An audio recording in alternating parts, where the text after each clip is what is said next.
Once he swore forever as he slid a ring on her finger.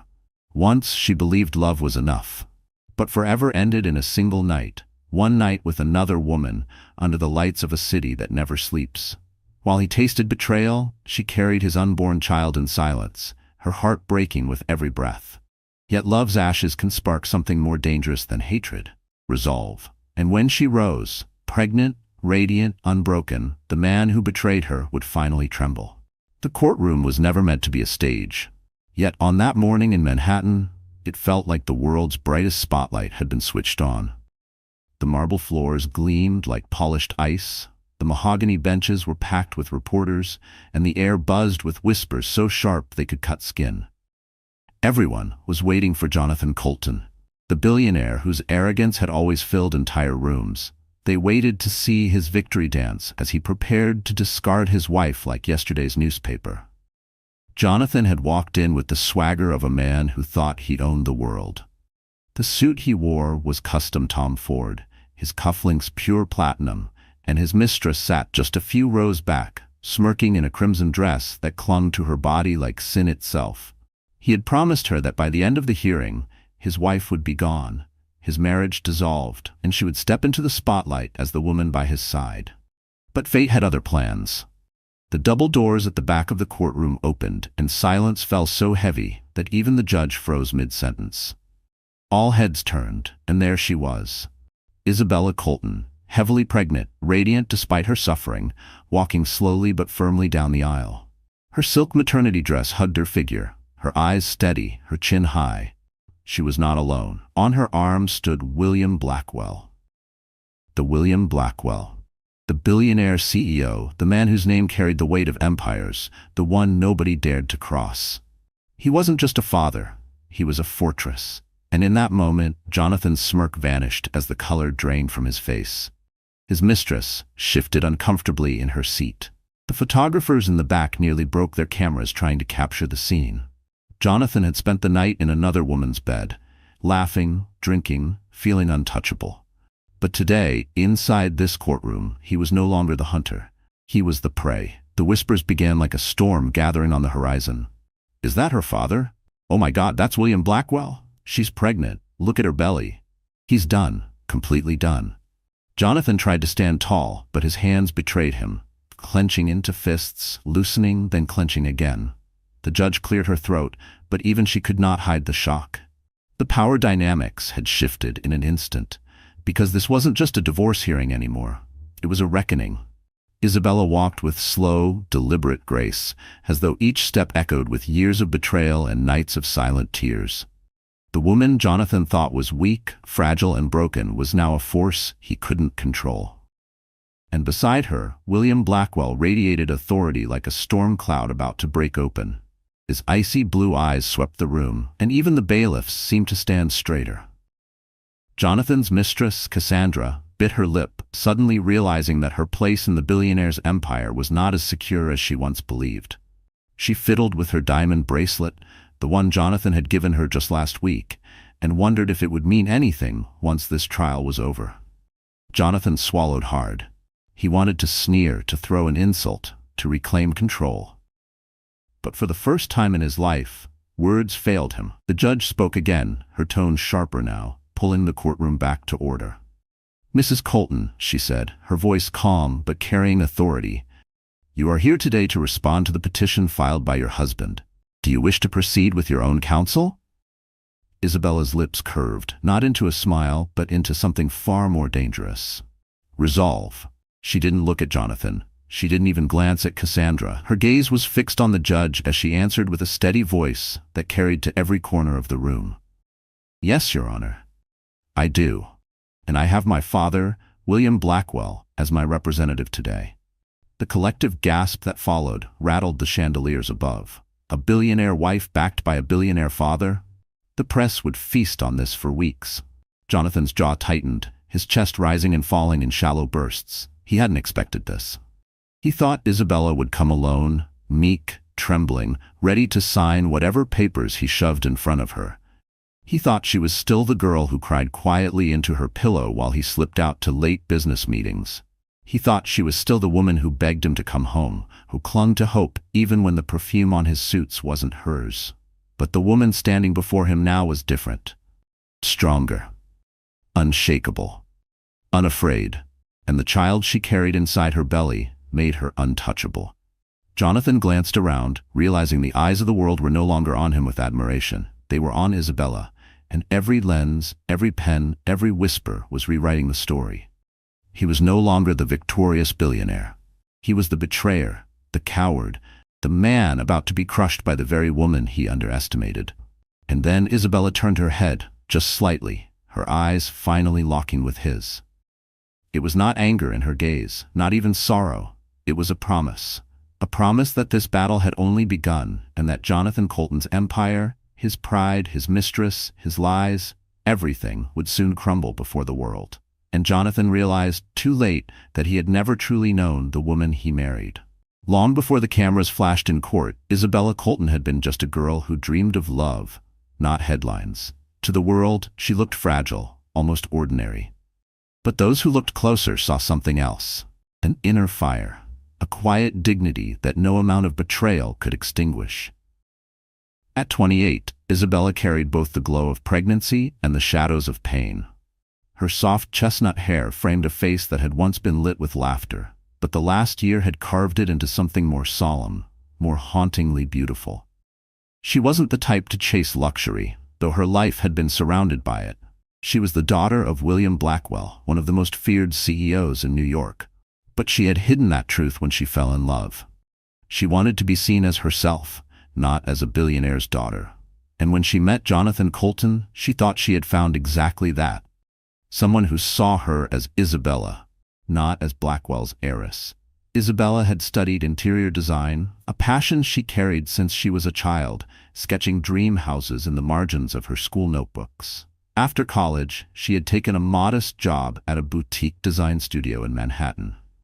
She didn't flaunt her connections, didn't drive luxury cars, didn't wear designer clothes unless they were gifts. She wanted normalcy, peace, a life she could call her own. Jonathan had swept into her world like a storm she couldn't resist. He was older, confident, ambitious, the kind of man who could make a room bend around his presence. At first, she thought his confidence was protection. He made her feel chosen, special, adored. Their whirlwind romance turned into marriage within a year, and Isabella believed she had found her happily ever after. For a while, it felt true. Jonathan spoiled her with flowers, whispered promises, and endless talk of the empire they would build together.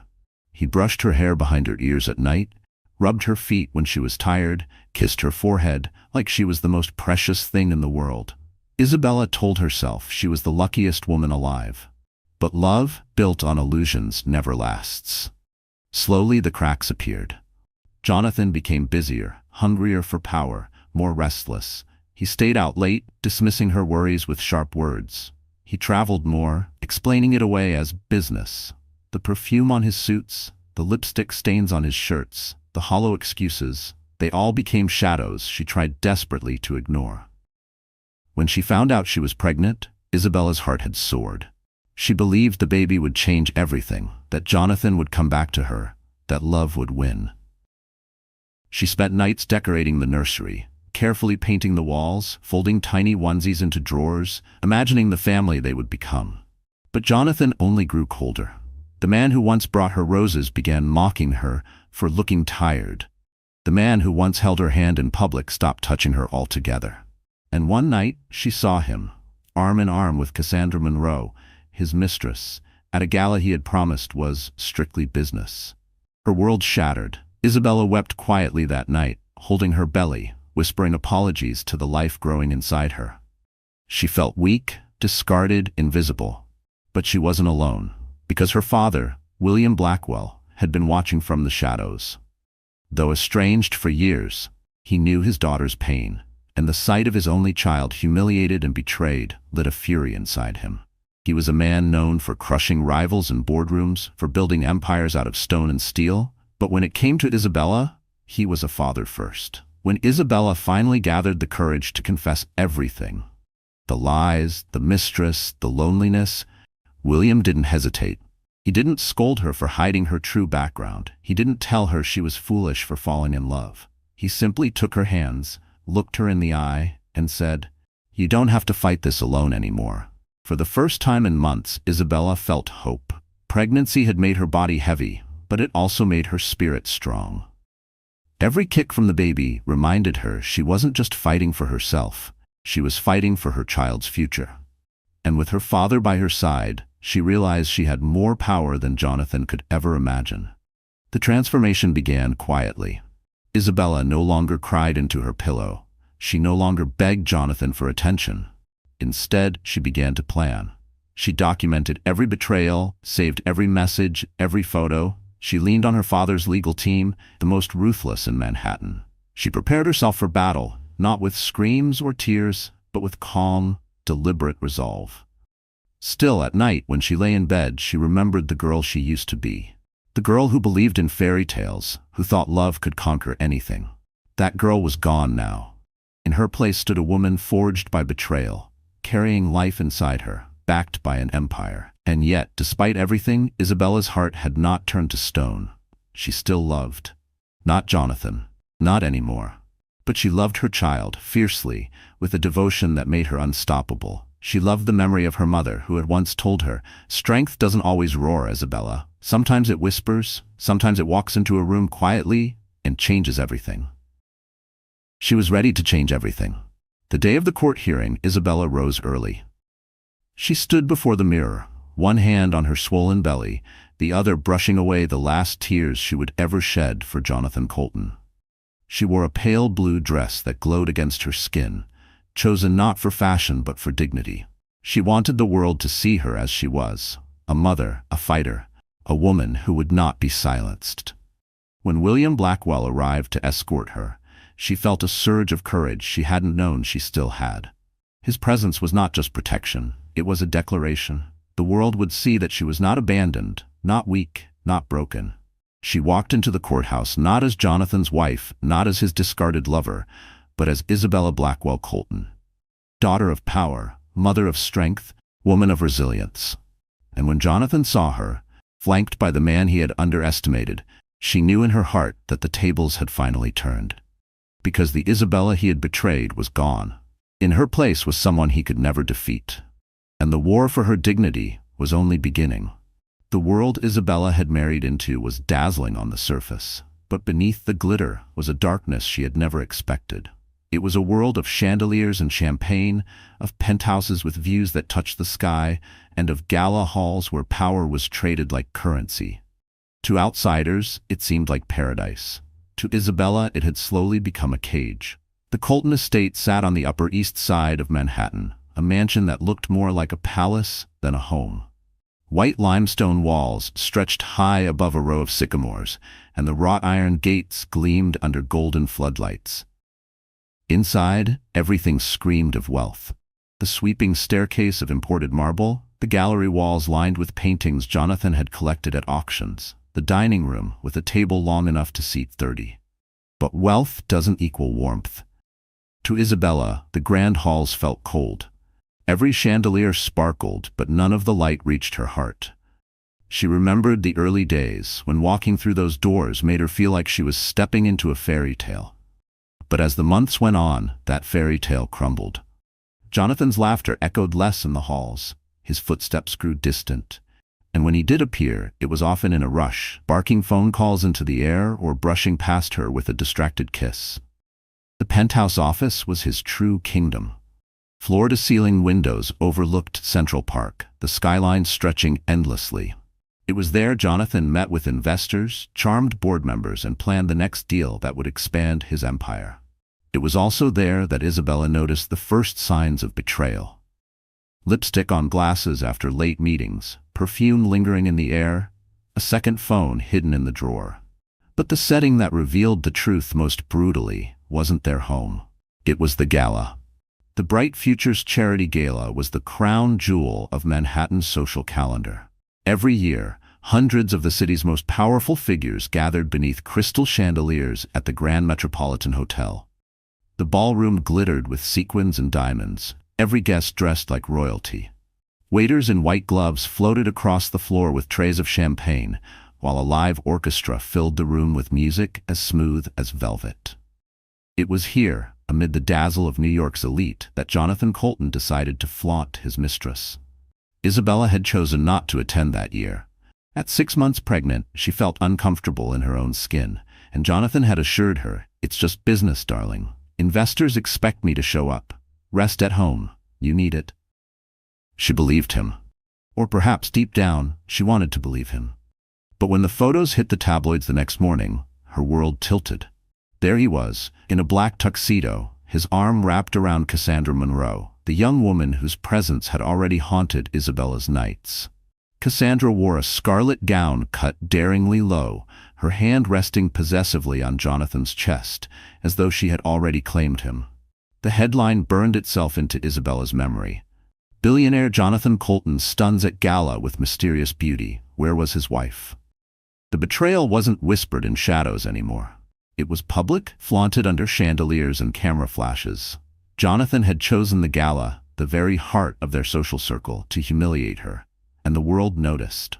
The Blackwells had always lived adjacent to this glittering world, but William Blackwell rarely indulged in such displays. To him, money wasn't for champagne and chandeliers, it was for building empires. But when he saw those photos, rage unlike any boardroom battle coursed through him. His daughter had been paraded as a ghost, her absence mocked, her dignity stripped in front of people who once shook her hand with respect. Meanwhile, Jonathan basked in the attention.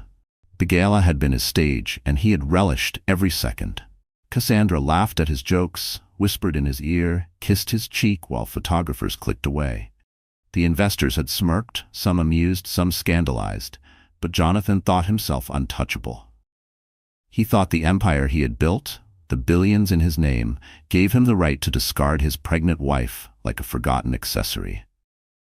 But he hadn't counted on the storm that was building in the shadows. For Isabella, the humiliation cut deeper than anything before. She sat in her bedroom that night, the nursery half finished down the hall, staring at the glowing city skyline outside her window. She felt trapped, surrounded by a glittering world that wasn't hers, suffocated by chandeliers that now mocked her. She had loved Jonathan in that same ballroom once, at an earlier gala, when he had held her hand and whispered that she was the only woman in the room. And now that memory twisted like a knife. The main setting of their lives, the penthouse, the galas, the courtrooms, was a theater of power. It was designed to make people like Jonathan feel invincible. But Isabella knew something Jonathan didn't. She knew that even the grandest ballroom could become a battlefield, and she was no longer afraid of stepping into the light. The court hearing was scheduled at the New York Supreme Courthouse, an austere building with Corinthian columns and a history of drama older than Jonathan's fortune. The marble steps had seen kings of finance brought to their knees, had heard the echoes of scandals that once shook the city. And now it would host the downfall of Jonathan Colton. On the morning of the hearing, the courthouse itself became the main stage. Reporters gathered on the steps, cameras flashing, microphones ready. The whispers of betrayal had reached every corner of Manhattan, and everyone wanted to witness the showdown. Was the wife truly broken? Would Jonathan walk free with his mistress at his side? Or would something else, something bigger, unfold? Inside, the atmosphere was thick with anticipation. The high ceiling arched above like a cathedral, sunlight streaming through tall windows and casting dramatic shadows across the room. The wooden benches creaked as the city's elite settled in, ready to watch the drama of the year. Even the air smelled charged, of paper, leather, and nerves. And it was there, in that hallowed courtroom, that the contrast of worlds collided. Jonathan's arrogance against Isabella's quiet strength, his mistress's smirk against the steady hand of William Blackwell, the glamorous galas and penthouses against the raw truth of justice. This setting wasn't just the backdrop of their story. It was the battlefield where every chandelier, every marble pillar, every camera flash would bear witness to a war of betrayal and redemption. And when Isabella entered that courthouse with her father at her side, the glittering world that once mocked her became her stage of triumph. Because the same setting Jonathan had used to humiliate her would now be the place where he lost everything. Jonathan Colton was the kind of man who believed the world owed him everything. Born into nothing, he had clawed his way up the corporate ladder with charm, ruthlessness, and a smile that could mask daggers. By the age of 35, he had transformed himself into one of Manhattan's most talked-about billionaires. His name splashed across magazines that celebrated wealth as though it were royalty. To his investors, Jonathan was a visionary. To his employees, he was a tyrant. To Isabella, he had once been a husband, but in truth he was a man who could never be satisfied, not with success, not with power, not even with love. His mistress, Cassandra Monroe, was the perfect reflection of that hunger. At 26, she was everything Isabella wasn't, or at least that was how Jonathan framed it in his mind. Cassandra was bold where Isabella was gentle, loud where Isabella was quiet, unashamed where Isabella was modest. She thrived in the spotlight, feeding on attention like oxygen. To Jonathan, she wasn't just a lover. She was an accessory to his ego, a trophy that screamed to the world, "I can have whatever I want." The two had met at a corporate event almost a year earlier. Cassandra had been a marketing consultant hired for the gala, her striking red hair and daring laugh catching Jonathan's attention across the room. She wasn't shy, not the way Isabella had been when he first met her. Cassandra didn't blush or stumble over her words. She locked eyes with Jonathan as if she already owned him, as if she knew exactly how powerful her beauty could be. That night, Jonathan didn't go home to his wife. He went to Cassandra. At first, the affair was discreet: hidden dinners, stolen weekends, whispered phone calls while Isabella slept in the next room. But Jonathan's ego grew reckless. The secrecy became a thrill, and the thrill became arrogance. Soon, he wasn't just sneaking around, he was flaunting Cassandra. He brought her to business meetings disguised as an associate. He let her pick ties for him before public appearances. And eventually, he took her to the Bright Futures Gala, parading her under chandeliers while the cameras flashed. It wasn't love. It was power. Jonathan loved the way people looked at him when Cassandra was on his arm. The envy in their eyes, the whispers behind their hands, it was intoxicating.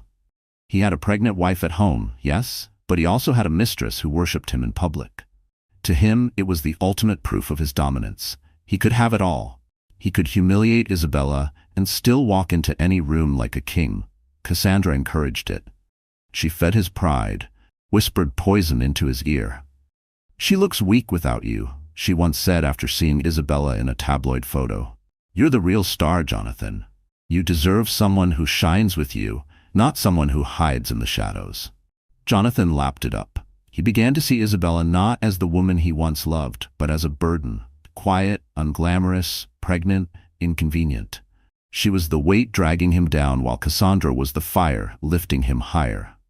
But what Jonathan didn't realize was that his arrogance was turning him into a spectacle. The same people who smiled at him in public whispered in private. They noticed the way he touched Cassandra's back at dinners, the way his eyes lingered on her during meetings, the way his wife was conspicuously absent from every event. Manhattan's elite loved scandal, and Jonathan was feeding them a feast. Behind closed doors, Jonathan was even crueler. He mocked Isabella's maternity clothes, sneered at her for gaining weight, rolled his eyes when she asked him to be home for doctor's appointments. "You're emotional?" he would say dismissively. "Pregnancy makes women crazy." He didn't see her tears as pain, he saw them as weakness.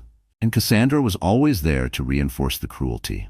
She taunted Isabella indirectly through social media posts, cryptic captions, photos of her in Jonathan's penthouse office, subtle digs that only Isabella would recognize. To Cassandra, the affair wasn't just about love or lust, it was about victory.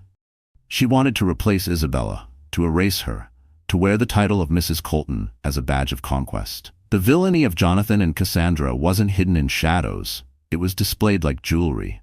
They thrived in their arrogance, convinced that Isabella was powerless, that her silence meant surrender. Jonathan believed his billions could buy him freedom from consequences, that his name and influence could erase any scandal. Cassandra believed youth and beauty were enough to secure her throne at his side. But villains always forget one thing: arrogance blinds. Jonathan underestimated Isabella. He saw her quiet nature as fragility, not strength. He thought her tears meant she was broken, not that she was gathering herself for battle. He mistook her silence for surrender, never realizing it was strategy. And Cassandra, so smug in her stolen spotlight, never imagined that the woman she mocked would walk into a courtroom with a power far greater than Jonathan's billions. Jonathan's downfall began the night before the hearing, though he didn't know it. He had spent the evening with Cassandra at a penthouse suite downtown, indulging in champagne and laughter, boasting about how tomorrow would finally rid him of his wife. "She'll sign the papers without a fight," he bragged, kissing Cassandra's neck. "And then, nothing will stop us." But fate has a cruel sense of timing. As Jonathan slept off his indulgence, Isabella prepared her entrance with William Blackwell. She wasn't coming to sign away her dignity. She was coming to reclaim it. And Jonathan, the villain who thought himself untouchable, would soon stand in a courtroom stripped of his power, his mistress's smirk fading, his empire trembling. Because villains may win battles, but in the end they always write their own destruction. And Jonathan Colton was about to discover that the woman he betrayed was no victim. She was the storm he could never control. It began with whispers, but it didn't stay that way for long. Manhattan thrives on scandal, the way a body thrives on oxygen, and Jonathan Colton had given the city a scandal too delicious to ignore. The gala photographs had been only the beginning. Soon the betrayal wasn't just a rumor tucked in society columns, it was the headlines splashed across glossy magazines and whispered through every cocktail party on the Upper East Side. Billionaire Jonathan Colton seen with red-haired beauty at gala, pregnant wife absent. That one headline had been enough to ignite the fire.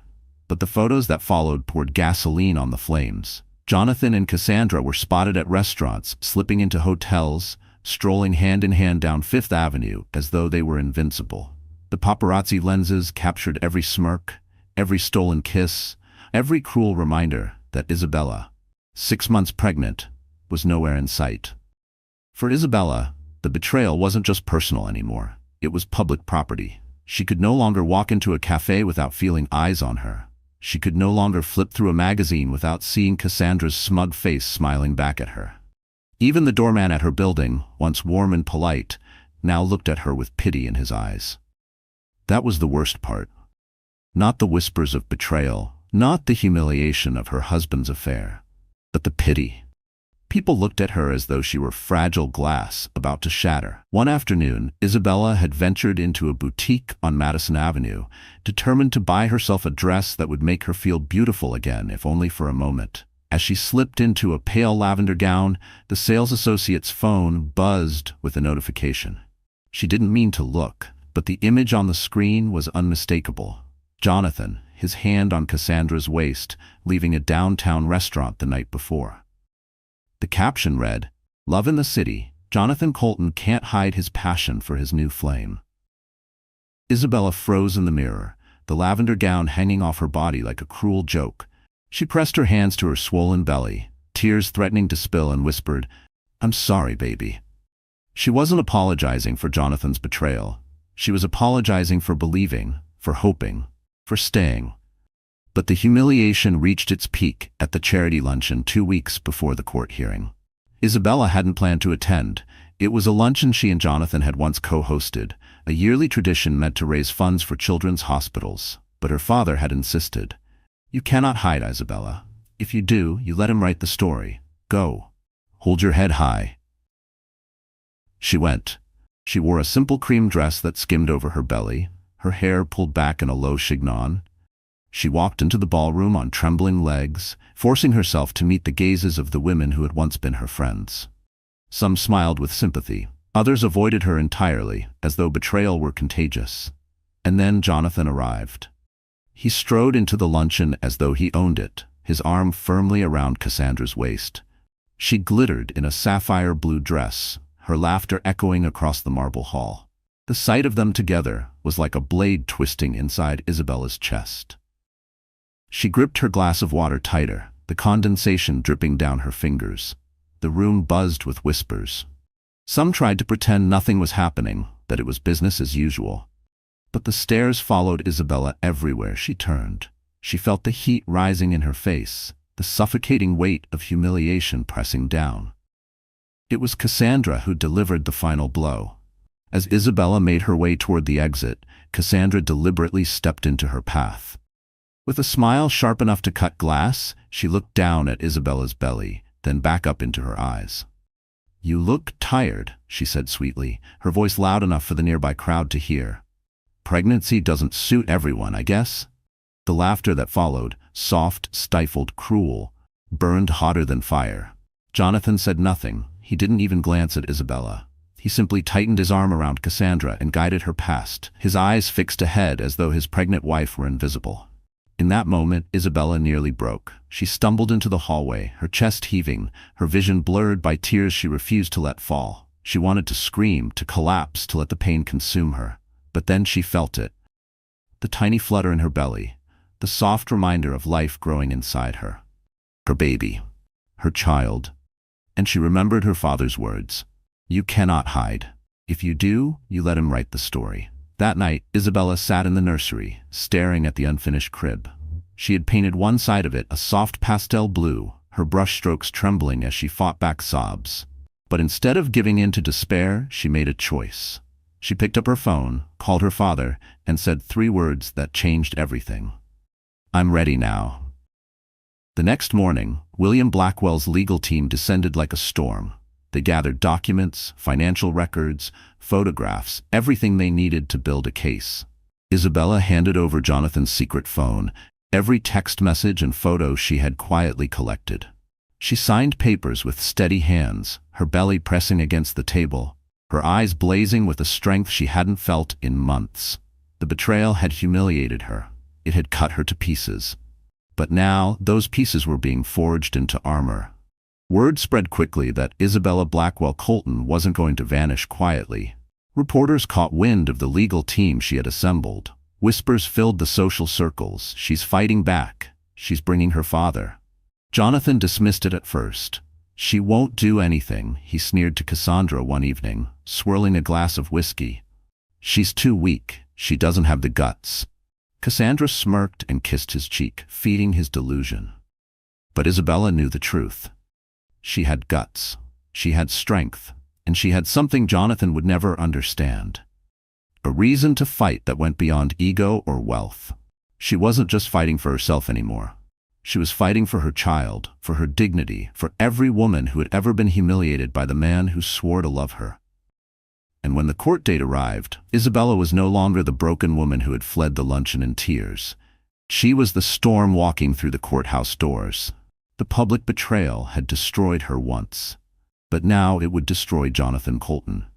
Every strong woman has a moment when the weight of betrayal threatens to crush her. For Isabella, that moment came late one night, alone in the echoing halls of the Colton estate. The nursery door stood ajar, the soft pastel walls bathed in moonlight. Tiny clothes lay neatly folded in drawers, a stuffed rabbit perched on the rocking chair, waiting for a baby who deserved a family, not a battlefield. Isabella stood there, one hand on her swollen belly, the other gripping the doorframe for balance. Tears streamed down her cheeks as she whispered, "I wanted this to be perfect. I wanted you to have love." Her child shifted inside her, a small flutter of life, reminding her that she wasn't alone. But in that moment, she felt more isolated than ever. Jonathan hadn't come home that night. He hadn't come home for many nights. His excuses had long since run dry, his lies as transparent as glass. She knew where he was, wrapped in Cassandra's arms, parading through Manhattan without shame. And yet the bed still felt too big, too cold, too empty without him. Isabella sank into the rocking chair, clutching the stuffed rabbit to her chest as though it were a lifeline. Her breaths came in short, painful gasps, sobs breaking free despite her desperate attempt to stay composed. "Why wasn't I enough?" she whispered into the quiet. "Why wasn't our family enough?" The truth she couldn't admit was that part of her still loved him. Part of her still longed for the man who once held her hand in the dark, who whispered promises of forever, who kissed her forehead as though she were the most precious thing in the world. That man had vanished, replaced by arrogance and cruelty, but her heart hadn't fully caught up. It clung stubbornly to the memory of love, even as reality bled her dry. In the days that followed, the collapse deepened. Isabella stopped leaving the house. The curtains remained drawn, Sunlight shut out as though she could hide from the world. Food lost its taste. Sleep became fitful, plagued by nightmares of Jonathan's laughter tangled with Cassandra's. Her father visited often, his presence steady, his words encouraging. But even William Blackwell, a man who had faced hostile boardrooms and toppled rivals without blinking, felt powerless against the sight of his daughter crumbling. One evening, he found her sitting on the nursery floor, the crib unassembled around her, screws and wooden slats scattered like the fragments of her life. She stared blankly at the pieces, tears streaking her face. "Dad," she whispered hoarsely, "I don't know if I can do this. I don't know if I can raise this baby alone." William knelt beside her, his large hand covering hers. "You are not alone, Isabella. You have me. You have this family. You have more strength than you realize." But Isabella shook her head, her shoulders trembling. "He was supposed to love me. He was supposed to be here. And now all I feel is empty." The emptiness threatened to consume her. One night, unable to sleep, Isabella wandered into Jonathan's office. The room reeked of cigar smoke and ambition, the desk cluttered with documents and photos that meant nothing to her. She ran her fingers along the polished wood, remembering the nights she used to bring him dinner, waiting patiently while he finished phone calls, believing they were building a future together. On the corner of the desk lay a silver-framed photo, Jonathan and Isabella at their wedding. She looked so young, so radiant, her eyes shining with hope. He stood tall beside her, his arm around her waist, his smile confident. For a moment, Isabella's knees buckled. She picked up the frame, staring at the frozen image of a love that had turned to ash. With a cry that tore from the deepest part of her, she hurled the frame against the wall. Glass shattered, shards scattering across the hardwood floor like broken promises. She collapsed to her knees, sobbing into her hands, the sound echoing through the empty office. "How could you do this to me? To us?" The spiral was relentless. Even her body seemed to betray her. Nausea stronger, fatigue heavier, back pain gnawing at her every step. Pregnancy was supposed to be a time of joy, of anticipation. Instead, it became a reminder of her abandonment, a physical weight pressing down on her spirit. One evening, she collapsed on the bathroom floor, the cold tile against her cheek, tears soaking her hair. Her breathing came in shallow gasps, panic tightening her chest. She clutched her belly, terrified that her stress was harming the baby. "Please," she whispered through sobs. "Please hold on. I promise I'll be strong for you. Just hold on." It was her lowest point, the point where giving up felt like the only option. But sometimes, collapse is what clears the way for rebirth. As she lay there, trembling and broken, Isabella remembered her mother's voice, a memory so vivid it felt like a ghost in the room. "Strength doesn't always roar, Isabella. Sometimes it whispers. Sometimes it's simply standing back up." She wiped her tears with shaking hands. Slowly, painfully, she pushed herself off the cold floor. She stood, wobbling, but she stood.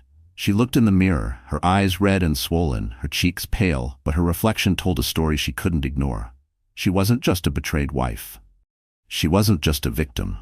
She was a mother. And mothers don't surrender. That realization became the first thread of hope weaving its way back into her soul. She picked up the scattered screws in the nursery the next morning. Piece by piece, she assembled the crib, her hands steady despite her exhaustion. Each turn of the screwdriver felt symbolic, a small act of defiance against despair. When the crib stood complete, she sat beside it, her belly rising and falling with each breath, and whispered, "We're gonna be okay, I promise." Her father arrived later that day to find her standing taller, her eyes clearer. The collapse had not destroyed her, it had forged her. William saw it instantly. "That's my girl," he said softly, pride breaking through his usual sternness. Isabella wasn't healed overnight. She still cried some nights. She still ached when she saw Jonathan's face on a magazine cover. But the collapse had burned away the illusion of weakness. What remained was something stronger than steel. And Jonathan, in his arrogance, would never see it coming, because the woman he thought was broken beyond repair was now preparing to rise, and when she did, she would bring him to his knees. The collapse had nearly ended her. But it also gave birth to the storm she was about to become. The courtroom smelled of polished wood and anticipation. Jonathan sat at the front, shoulders back, jaw tight, wearing the mask of a man who thought victory was already his. Beside him, Cassandra smirked, her red lipstick gleaming under the fluorescent lights, as though this hearing were nothing more than a performance staged for her amusement. But what neither of them knew was that Isabella had come armed with more than dignity. She had come with fire. The twist began days before the hearing. In the privacy of her father's penthouse office, a room lined with bookshelves and portraits of Blackwell ancestors, Isabella laid out her plan. She wasn't just filing for divorce. She wasn't just demanding child support. She was preparing to dismantle Jonathan's empire brick by brick. Her father, William Blackwell, sat across the mahogany desk, his piercing blue eyes studying her with a mixture of pride and sorrow. "You know, once we start this, Isabella, there's no turning back. He won't forgive. He'll retaliate. Are you ready for that war?" Isabella's hand instinctively rested on her belly. She felt a kick, strong and steady, and lifted her chin. "I've been living in war already, Dad. I just didn't realize it. This time, I won't fight alone." William leaned back, a slow smile forming on his lips.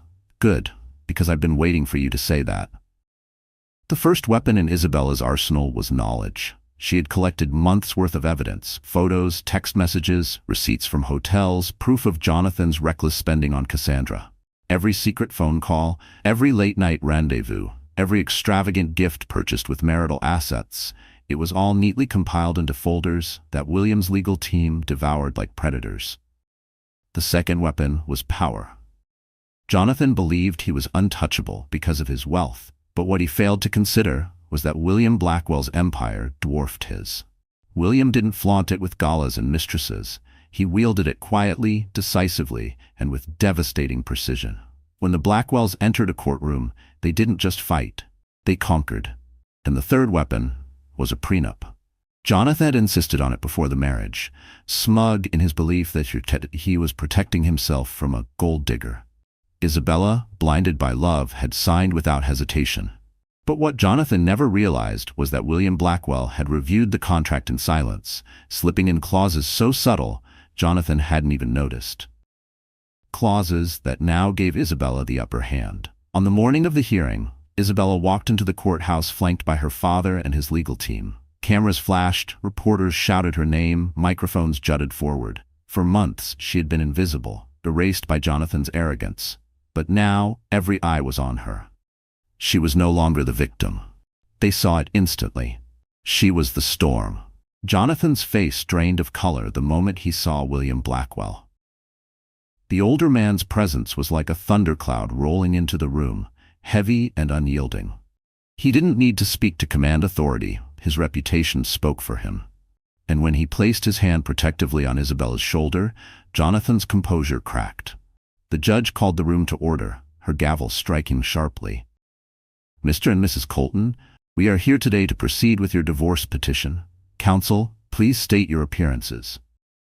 Jonathan's attorney rose first, polished and confident. Richard Evans, representing Mr. Colton.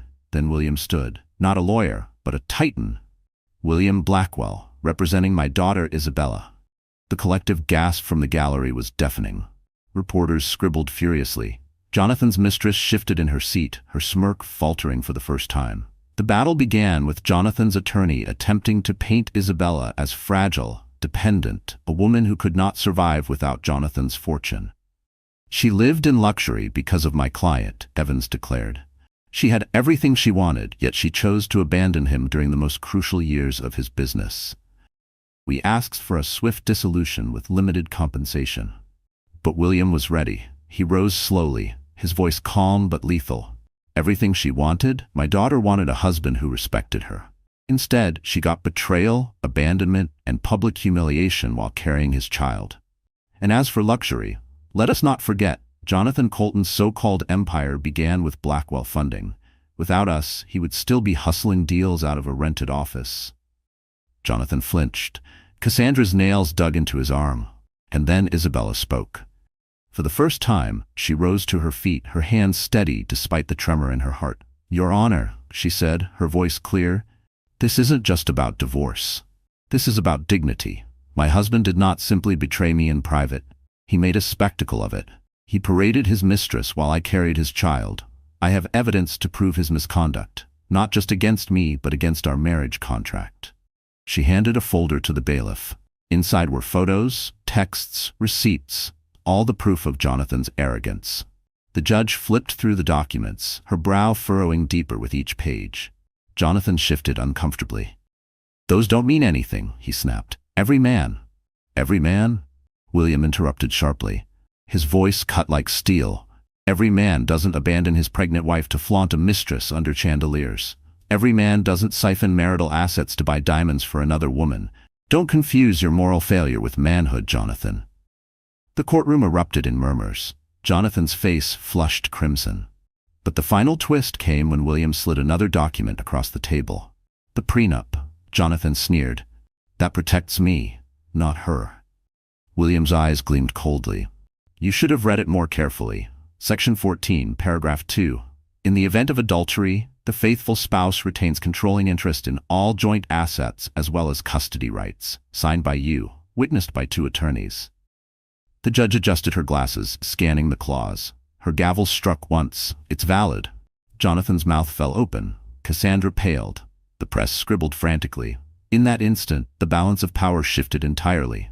Isabella, once humiliated, once pitied, now stood victorious. The evidence, the prenup, the presence of William Blackwell, it was all a carefully orchestrated symphony of justice. Jonathan slumped in his chair, his bravado collapsing under the weight of his own arrogance. Cassandra's smirk was gone, replaced with a mask of fear. The gallery buzzed, the whispers now celebratory, even awed. And Isabella? She sat tall, her hand resting on her belly, her eyes calm and resolute. She didn't gloat, she didn't sneer. She simply met Jonathan's gaze with the quiet strength of a woman who had been broken, rebuilt, and reborn. The twist was complete. The betrayed wife was no longer prey. She was the storm that had just begun to roar. The morning after the prenup revelation, New York woke up buzzing. Headlines screamed across every front page. Jonathan Colton blindsided in court, wife and Blackwell empire strike back. Pregnant heiress Isabella Blackwell stuns courtroom with power move. The story was everywhere. Isabella, who had been invisible for months, was suddenly the city's most talked about woman. And for the first time in a long time, she wasn't being pitied. She was being respected. But transformation isn't only about public perception. It begins within. For weeks, Isabella had been a shadow of herself, hiding behind drawn curtains, drowning in humiliation. Now, as she stood before the mirror in her father's penthouse, she barely recognized the woman staring back. Her eyes were sharper, her shoulders straighter, her presence commanding in a way she had never imagined. Her stylist, a woman named Marissa, who had worked with celebrities and CEOs' wives, hovered behind her, adjusting the hem of a tailored black dress. "You don't need sequins or diamonds," Marissa murmured. "Your strength is the statement. Simple, elegant, unshakable." Isabella touched the fabric, feeling its weight. It wasn't about vanity, it was about armor. For months she had been ridiculed for her swollen belly, mocked for looking tired and weak. Now she embraced it. Her pregnancy wasn't a flaw, it was her power. She carried life while Jonathan carried shame. William entered the room, his gaze softening at the sight of his daughter. "You look like your mother," he said quietly. She had the same fire in her eyes when she walked into a room ready to prove herself. Isabella smiled faintly. "I don't feel like her. I feel different, stronger. Like everything that was broken in me had to break so something new could grow." Her father placed a hand on her shoulder. "That's not different, Isabella. That's exactly who you've always been. You just didn't know it yet." That afternoon, Isabella made her first public appearance since the court hearing. It was a fundraiser hosted at the Blackwell Group's headquarters, an event her father had once managed alone but now insisted she co-host. The sleek glass tower glittered against the Manhattan skyline, its lobby transformed into a stage for cameras, reporters, and the city's most powerful elite. When Isabella stepped out of the black car, the crowd hushed. Gone was the woman who once slipped quietly into rooms. She walked with her head high, her hand resting on her belly with pride, her black dress flowing elegantly around her. Flashbulbs erupted, but she didn't flinch. She welcomed them. A reporter shouted, "Mrs. Colton, do you have any words for your husband?" Isabella paused, her gaze steady. "Yes," she said simply, her voice carrying through the microphones. Every woman deserves respect. Every child deserves a home built on love, not betrayal. That's all I will say." The room erupted in applause. The headline was written in that very moment. Isabella Blackwell, the woman who turned betrayal into power.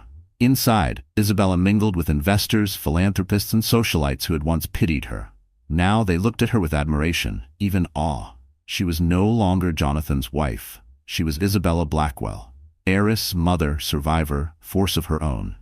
But transformation isn't only external. Behind the elegant facade, Isabella's heart had shifted too. She no longer craved Jonathan's approval. She no longer replayed their happy memories with longing. Instead, she replayed the lessons his betrayal had taught her. She realized she had spent years silencing her own voice for the sake of love. Now she spoke with clarity, authority, and courage. Her confidence grew each day. She joined her father in board meetings, her sharp observations surprising even seasoned executives. She walked through the Blackwell Group's corridors, not as a visitor, but as a future leader. And slowly, she began to envision a life beyond heartbreak, not just surviving, but thriving. Jonathan, meanwhile, was unraveling. Every newspaper, every television channel, every social media platform carried the story of his downfall. Investors grew nervous. Partners withdrew. Cassandra, once proud to stand by his side, began to distance herself as the glitter faded. Jonathan had thought he was untouchable, but the city was watching him crumble, and it was Isabella's transformation that had lit the fuse. Still, Isabella wasn't finished. Her transformation was not about revenge. It was about liberation. She no longer wanted to prove herself to Jonathan. She wanted to prove herself to herself. One night, after a long day of meetings, Isabella stood on the balcony of her father's penthouse, the city lights stretching endlessly before her. She pressed her hand to her belly and whispered, "We're going to be okay. You and me. We'll build a life filled with love, not lies. I promise." The baby kicked as if answering her. The transformation was complete. She wasn't just a wife betrayed. She wasn't just a daughter protected. She was a woman reborn, carrying life and strength in equal measure. And the city wasn't just watching anymore. It was cheering. Because Isabella Blackwell had gone from humiliation to triumph, from whispers of pity to headlines of power, from tears in a nursery to commanding rooms filled with the world's elite. Her makeover wasn't just in her dress or her hair. It was in her soul. She had been broken, yes, but in breaking, she had discovered the pieces of herself she had never known. And with those pieces, she built a new identity, stronger than anything Jonathan could ever destroy. The transformation was no longer just hers. It was an anthem for every woman who had ever been betrayed. And soon, Jonathan Colton would learn what it meant to face a woman who had risen from the ashes. The ballroom glittered like a jewel box. Chandeliers dripped crystal light, violins played softly in the background, and Manhattan's elite filled the air with chatter and champagne laughter. It was the annual Empire Business Awards Gala, a night meant to honor the city's most powerful, a night Jonathan Colton believed would restore his reputation. He had pulled every string he could to ensure his nomination for Entrepreneur of the Year. He needed the stage, the applause, the validation. After weeks of humiliation in the press, he saw this gala as his comeback. Cassandra clung to his arm, her sapphire gown daring, her smile sharp. Together, they walked into the room as though nothing had happened, as though the scandal hadn't reduced Jonathan's empire to ashes. But tonight, the stage belonged to someone else. When Isabella entered, the air shifted. Heads turned. Conversations stopped mid-sentence. She was radiant in an emerald gown that hugged her pregnant form like a crown jewel, her hair swept elegantly back, her presence commanding. At her side was William Blackwell, his imposing figure radiating silent power. Reporters surged forward, cameras flashing furiously. The whispers flew across the room. She came. She actually came. Jonathan's smug smile faltered. His drink trembled in his hand. Cassandra's nails dug into his arm, her eyes darting nervously. The evening unfolded with its usual pomp, awards, speeches, applause. Jonathan sat stiffly, waiting for his moment, clinging to the illusion that this night would be his redemption.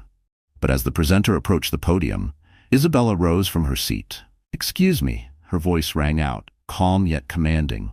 The microphone caught it, and suddenly the entire ballroom fell silent. She walked gracefully to the stage, every eye following her. When she stood at the podium, the emerald fabric shimmering under the lights, she looked not like a broken wife, but like a queen reclaiming her throne. "Good evening," she began, her voice steady. "I hadn't planned to speak tonight, but I realized something as I sat here watching this celebration of success. Success is not measured in dollars.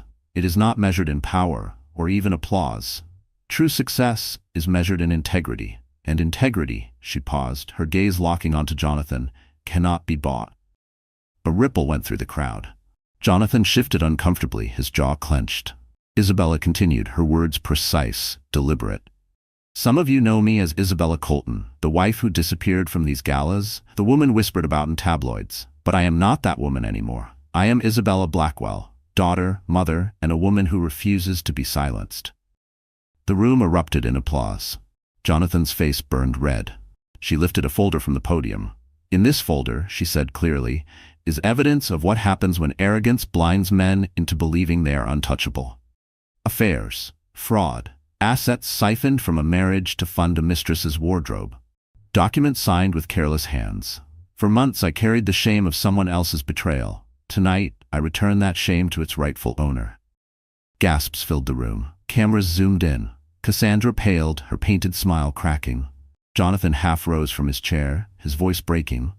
"This is slander." "Sit down, Jonathan," William's voice thundered from the front row. The command silenced him instantly. Isabella's eyes never wavered. "This isn't slander. This is truth. And the truth is simple. You cannot build an empire on lies and expect it to stand. My husband forgot that. He believed wealth excused betrayal, that mistresses could replace vows, that humiliation could break me. He was wrong." The crowd erupted again, applause shaking the chandeliers. Some stood, clapping with admiration. Others leaned forward hungrily, thrilled by the spectacle. Cassandra, desperate, grabbed Jonathan's arm. "Do something," she hissed. But Jonathan was frozen, his mask of control shattered. Isabella wasn't finished. She leaned closer to the microphone, her voice dropping to a calm, devastating softness. "To every woman who has ever been betrayed, hear me. You are not weak. You are not invisible. Betrayal does not define you, it reveals them. And sometimes the best revenge is simply standing tall while they crumble at your feet." The words struck like a hammer. The room roared with applause, louder than anything Jonathan could have hoped for. Reporters scrambled, capturing every second. The story was no longer Jonathan's comeback. It was Isabella's victory. Jonathan rose to his feet, his voice trembling with rage. "You'll regret this, Isabella." But Isabella turned, her emerald gown sweeping behind her, and met his eyes one final time. "No, Jonathan, the only one who will regret anything is you." The spotlight followed her as she descended the stage, her father rising to meet her, pride blazing in his eyes. The cameras captured the moment, the image that would dominate headlines for weeks. Isabella Blackwell, pregnant and powerful, walking away from her husband's downfall with her head held high. Behind her, Jonathan slumped back into his chair, the weight of humiliation crushing him. Cassandra's hand slipped from his arm, her eyes darting to the exits. The empire he had tried to rebuild that night collapsed in a single speech, not with numbers or contracts, but with truth spoken by the woman he thought he had destroyed. The gala ended, but the echoes of Isabella's revenge lingered long after. Reporters ran her quotes across the globe. Women wrote letters of admiration. Investors once loyal to Jonathan fled to the Blackwells. And Jonathan, once the king of Manhattan, found himself dethroned by the very woman he had underestimated. Revenge didn't need poison or violence. It only needed a stage, the truth, and a woman strong enough to speak it. And Isabella had spoken it for the world to hear. That night, Jonathan Colton's empire died, but Isabella Blackwell's legend was born. The weeks after the gala unfolded like a storybook written by fate itself. For Jonathan Colton, the downfall was swift and merciless. His empire, once envied, began to crumble as investors withdrew and partners severed ties. The media, relentless in its hunger for scandal, devoured every detail of his collapse. Each day brought new headlines: Colton Industries in crisis, stock value plummets, Mistress Cassandra Monroe cuts ties amid scandal, Jonathan Colton faces investigation for financial misconduct. He had wanted the spotlight, but now it burned him alive.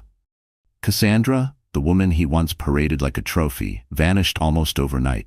Rumors swirled that she had taken the last of Jonathan's gifts, diamonds, handbags, cash, and fled to Europe. Without her glittering presence, Jonathan looked smaller, weaker, like a king stripped of his crown. Meanwhile, Isabella's life was transforming in ways she had once thought impossible. The tabloids that had once mocked her now hailed her as a heroine. Women across the city sent her letters, some handwritten, some emails, some messages on social media. They thanked her for standing up, for proving that betrayal didn't have to end in silence. "You gave me courage to leave," one woman wrote. "Because of you, I believe I can start again." But Isabella wasn't seeking fame. She was building a new future, not just for herself, but for her child.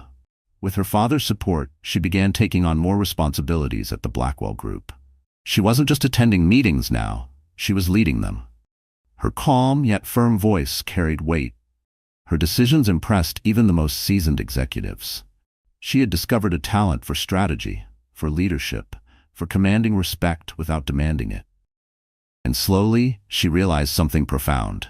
Jonathan's betrayal had not destroyed her life. It had redirected it. The nursery that had once been filled with tears and despair was now filled with hope. Isabella spent her evenings painting soft murals on the walls. Stars, clouds, gentle animals.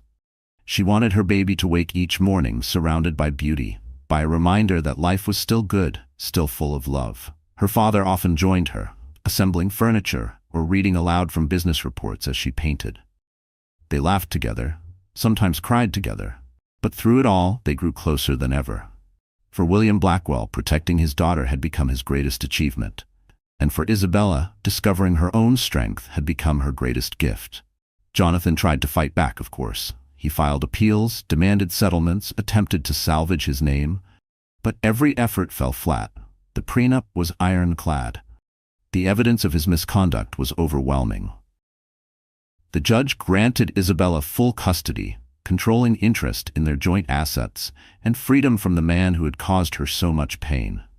On the day the divorce was finalized, Isabella walked out of the courthouse with her father at her side. The cameras flashed, reporters shouted questions, but she didn't stop to answer. She only smiled, her hand resting on her belly, her eyes shining with quiet triumph. "Isabella, do you have any final words for Jonathan?" One reporter called. She paused at the courthouse steps, her emerald coat fluttering in the winter breeze. She turned just enough for the cameras to capture her expression, calm, serene, unshakable. "Yes," she said softly. "I wish him well. May he finally learn what true success means." The crowd erupted with admiration. The message was clear. She didn't need vengeance anymore. She had already won. Months later, on a spring morning filled with sunlight, Isabella gave birth to a healthy baby boy. The hospital room filled with laughter and tears, as William held his grandson for the first time, his rough hands trembling with tenderness. Isabella gazed down at her child, her heart overflowing. "Welcome to the world, little one," she whispered. "You are my strength, my reason, my everything." She named him Alexander, after her mother's father, a man known for his honor. Life after Jonathan wasn't easy. There were nights of exhaustion, moments of doubt, challenges that tested her. But every time she looked into Alexander's eyes, she remembered why she had fought, why she had risen, why she had survived. Her public role grew too. She became an advocate for women, speaking at conferences, launching foundations that supported mothers abandoned by their partners. She used her platform not for revenge, but for empowerment.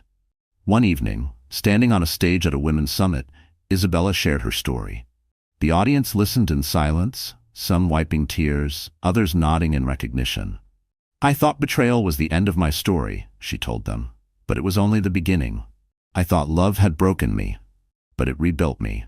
And if there's one thing I've learned, it's this: a woman's strength is not measured by how much pain she endures. It's measured by how she rises after the pain. And we can all rise." The crowd stood in ovation. Isabella bowed her head, not in pride, but in gratitude. Back at home, as she rocked Alexander to sleep, Isabella often thought about the journey, the humiliation, the collapse, the courtroom, the gala, the triumph. Every moment had shaped her into the woman she was now. She didn't hate Jonathan anymore. She didn't even think of Cassandra. Their names were shadows in a story that no longer belonged to them. This was her story now. Isabella Blackwell. Mother, leader, survivor, storm. And as she whispered goodnight to her son, she knew the truth that would carry her for the rest of her life. She was never broken. She was only being remade. So my dear friends, the story has now come to an end. And if you're still here with me at this very moment, it means something inside this journey has touched your heart in a way you maybe didn't expect.